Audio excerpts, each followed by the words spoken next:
A lo largo de muchos años, el tema de la posición o liderazgo de la mujer en la iglesia ha sido motivo de tensos y acalorados debates entre líderes, pastores y maestros. Muchos líderes o pastores han llegado a la conclusión de que las mujeres no pueden ejercer ninguna clase de liderazgo, porque según ellos la Biblia se lo prohíbe en 1 de Timoteo 2:11 y 1 de Corintios 14:34-35. Muchos ministros comprenden que estos textos le prohíben a la mujer tener un liderazgo en la iglesia, pero desafortunadamente no es así. Ambos textos están muy lejos de prohibir a una mujer ser líder o enseñar o ser maestra o incluso ser pastora. 1 de Timoteo 2:11 no es un texto para prohibir a la mujer ser líder, puesto que cuando uno analiza cuidadosamente el texto, habla sobre un problema de algunas mujeres causado por el gnocticismo. Nada que ver con que una mujer ejerza un liderazgo. En el caso de 1 de Corintios 14:34-35, los versículos 34 y 35 tienen que ser vistos con todo el contexto del pasaje, por la razón de que en este pasaje Pablo demanda disciplina, lo que muestra que estas mujeres también estaban bajo la misma influencia del gnocticismo. Nada que ver con que una mujer predique e enseñe en la iglesia. En este estudio explicaremos de una manera cuidadosa estos pasajes y luego haremos un recorrido bíblico histórico desde Génesis, explicando las razones por las que las mujeres llegaron a estar restringidas o un poco carentes de valor, y luego explicaremos por qué sí una mujer puede ejercer un liderazgo o ministerio dentro de la iglesia.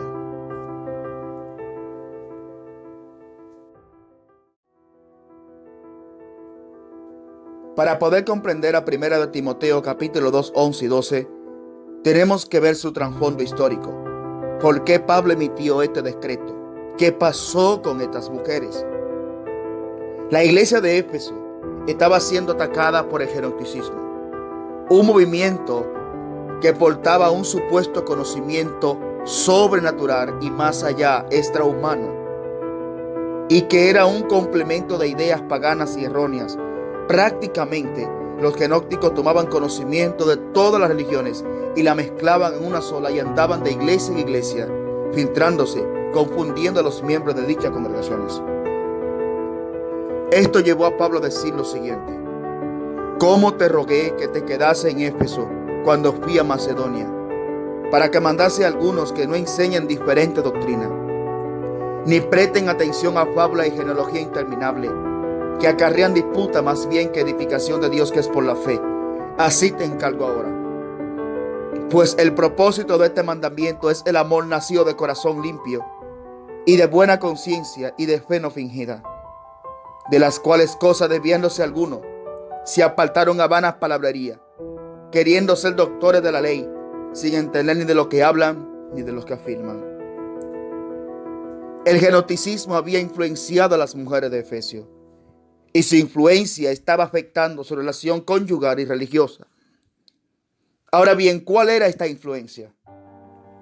Para los gnósticos, Eva era considerada una figura redentora y mediadora, por lo que Pablo afirma: porque hay un solo Dios y un solo mediador entre Dios y los hombres, Jesucristo hombre.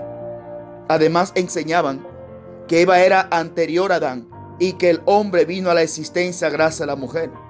También porque Eva fue la primera en comer del árbol del conocimiento. Ella era portadora de un conocimiento gnosis especial. Por esta razón Pablo dice lo siguiente: porque Adán fue formado primero, después Eva.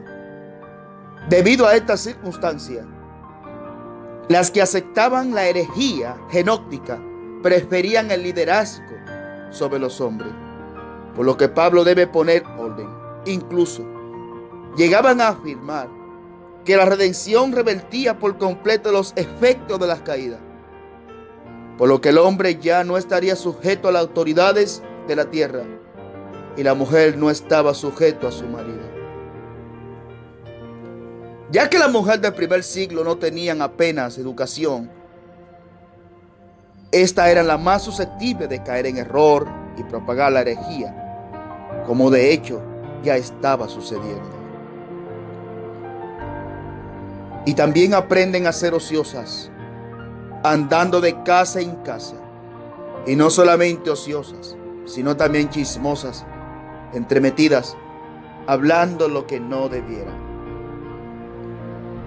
La herejía se empezaba a esparcir entre muchos hogares e iglesias, por lo que surgían enfrentamientos dentro de ellos mismos. Y Pablo se ve en la obligación de ponerle freno a esta situación. Por esto Pablo pone el ejemplo de Adán y Eva. De la misma forma en que en otras ocasiones Pablo presentó a Adán como representante cuyo pecado afectó a toda la humanidad. Como tal, está en Romanos 5:12 y versículo 19. Ahora pone a Eva como ejemplo de quien tras ser engañada incurrió en transgresión. Con esto Pablo quiere decir lo siguiente: y Adán no fue engañado, sino que la mujer siendo engañada incurrió en transgresión. De la misma forma, las mujeres estaban siendo engañadas ahora con la falsa herejía del gnosticismo, que les enseñaban que ya ellas no estaban obligadas a estar bajo el dominio del hombre. Y las mujeres que se dejaron influenciar de esta doctrina diabólica querían imponer en ámbito matrimonial y religioso esta doctrina. Por eso Pablo dice: porque ya algunas se han apartado en pos de Satanás. Ya visto lo que estaba sucediendo con estas mujeres, ahora analicemos muy bien la corrección de Pablo para frenar esta situación.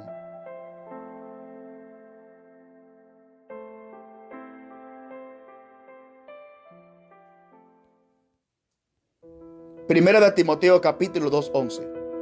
La mujer aprenda en silencio con toda sujeción, porque no le permito a la mujer enseñar ni ejercer dominio sobre el hombre.